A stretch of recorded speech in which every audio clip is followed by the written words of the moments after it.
it's an honor and a privilege to be here in my home community, talking about the thing that means most to me, which is my heart. And this journey goes back a long way for me now, over 40 years. I started when I was 3.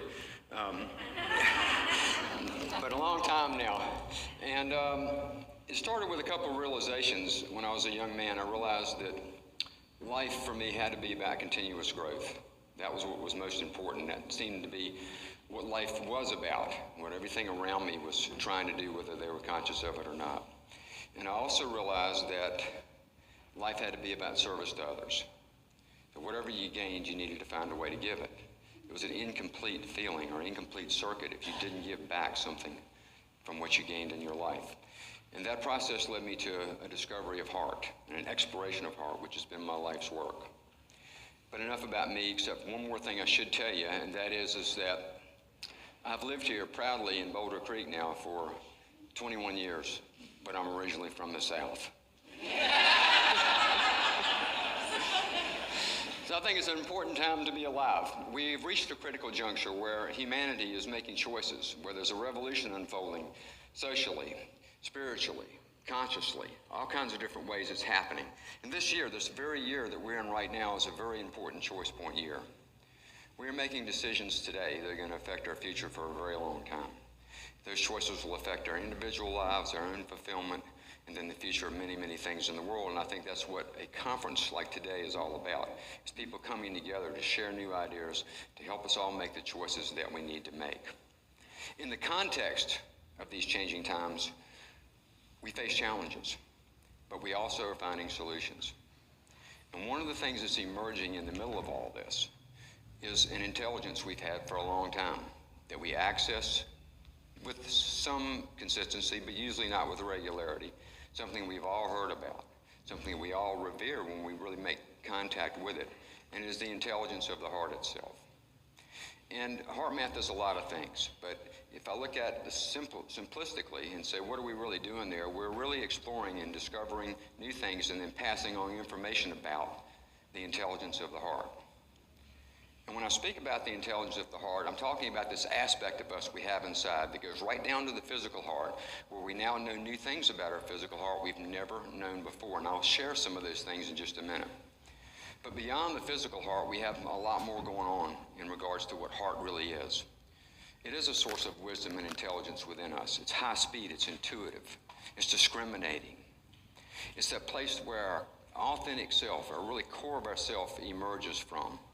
It's the birthplace of emotions that we revere the most in our lives.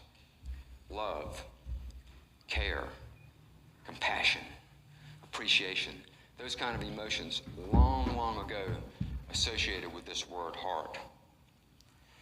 As I said earlier, when we access this part of ourselves, it gives us greater discrimination over things, a new ability to see into ourselves, our world, and to others. It is that place we access when we are able to do what we usually can't. It's really our own source of self-security, the place we go to when we need to find answers to things. It's where the hero within is born from. And what I like to think about heart, as I've gone through my life trying to discover more about it, is it really is my own best friend and my most reliable guide to making decisions big and small. To this point, I've been talking, I guess you could call it, philosophically inspirational about heart. And you've heard these things before. At Heart Math, we've done lots of scientific research to look at heart in a different way and to unfold a new understanding of heart that gives us more respect in it. And to do that, we've used science. We've discovered a lot of things about heart. The heart is, in fact, a lot more than a blood pump. It sends powerful commands to the brain and to the rest of the body. It does it in 4 ways. There's a neurological communication, which Doug mentioned. Heart has its own very complex nervous system, sending information to the brain and the head. Brain sends information down to the heart. Heart sends information back to the brain. Conversation happening all the time. When researchers map out the neurological traffic in our bodies, they clearly see that the heart is sending a lot more information to the brain than it ever gets. If you placed your finger on your wrist, you would feel your pulse. That's a wave of energy created by the squeezing of the heart, pushing the blood through the veins and arteries. It's called a blood pressure wave. It travels through the entire body and influences everything, including brain function.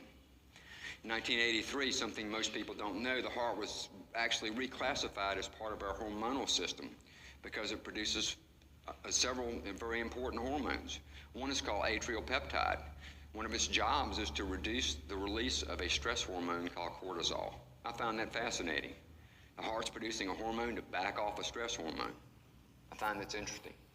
Lastly, where it gets actually most interesting to me is the electrical heart. The heart is an electrical organ. It produces by far the strongest source of bioelectricity in our bodies, up to 40 to 60 times stronger than the second most powerful source, which is our brain.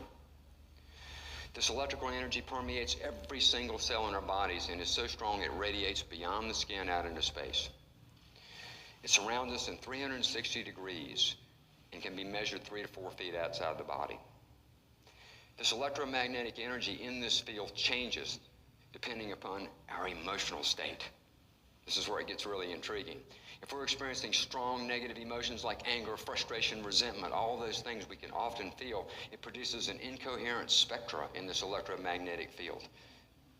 Conversely, if we begin to experience emotions, the same ones I mentioned before, long metaphorically associated with heart, love, care, compassion, kindness, appreciation, tolerance, patience, non-judgment, those kind of things, it produces a coherent spectra in the field. And we are broadcasting this